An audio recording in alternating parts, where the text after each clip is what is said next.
Bonjour à tous, c'est Tarek Salman, un professeur de maths à l'école Amjad.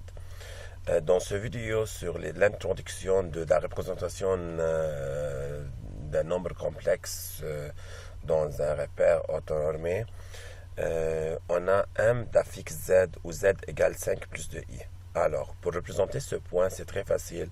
M a pour coordonnées 5, 2. Si on change un peu la valeur de m, la position de m, par exemple, si m a pour coordonnées 3 moins 2, alors l'affixe de m, zm, est 3 moins 2e, moins 2i. Ok. Prenons un autre exemple ici. Le nombre complexe z égale moins 2 plus 4i est représenté par m de coordonnées moins 2, 4. On dit que z est l'affixe de m ou que m est l'image de z. Ok. Revenons maintenant à un cas général ici. Par exemple, en mettant m ici, par exemple. Ok. Je vais maintenant représenter m1 d'affixe z bar. m1 d'affixe z bar. Voilà. Ça, c'est m. Ça, c'est z, 4 plus 2i. Z bar, c'est 4 moins 2i. Pour la représenter, c'est très facile. Elle se trouve ici. Ça, c'est m1 de coordonnées d'affixe conjugué de z, z bar. Ok, on remarque très bien que m et m1 sont symétriques par rapport à x' au x.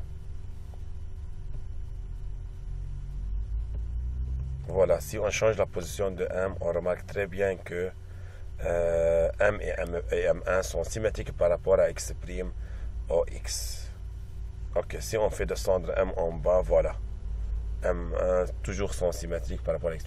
Si on met m sur x' au x, m et m' sont confondus car le conjugué d'un nombre réel est lui-même.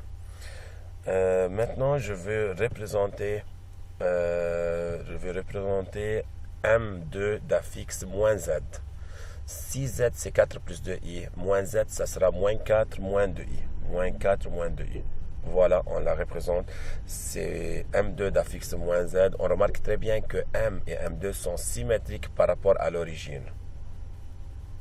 Oh non, pas celui-là. Celui-là, par exemple. Et celui-là. Oui. Vous voyez les segments, comment ça fonctionne. Ils sont deux segments égaux. Si on approche m, toujours symétrique, m et m2 sont symétriques par rapport à l'origine. Ok. Maintenant, je veux représenter m3 d'affixe moins z bar. Si ça c'est 4 plus 2i et z, alors 4 moins 2i c'est z bar. M3 qui a pour affixe moins z bar, ça sera moins 4 plus 2i. Moins 4 plus 2i. Maintenant, je vais éliminer ces deux segments et mettre ces segments qui sont ici. On remarque que m d'affixe z et m3 d'affixe moins z bar sont symétriques par rapport à y'.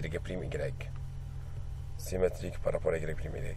Si on met m sur l'axe d'ordonnée, alors m et m3 seront confondus. Et maintenant, je vais mettre les 4 points.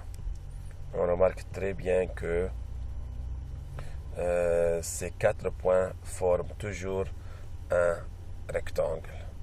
Ce n'est pas nécessairement un carré, mais c'est sûr que ça sera un rectangle. N'oubliez pas de checker mon website tareksalman.blogspot.com et merci beaucoup pour avoir visionné cette vidéo.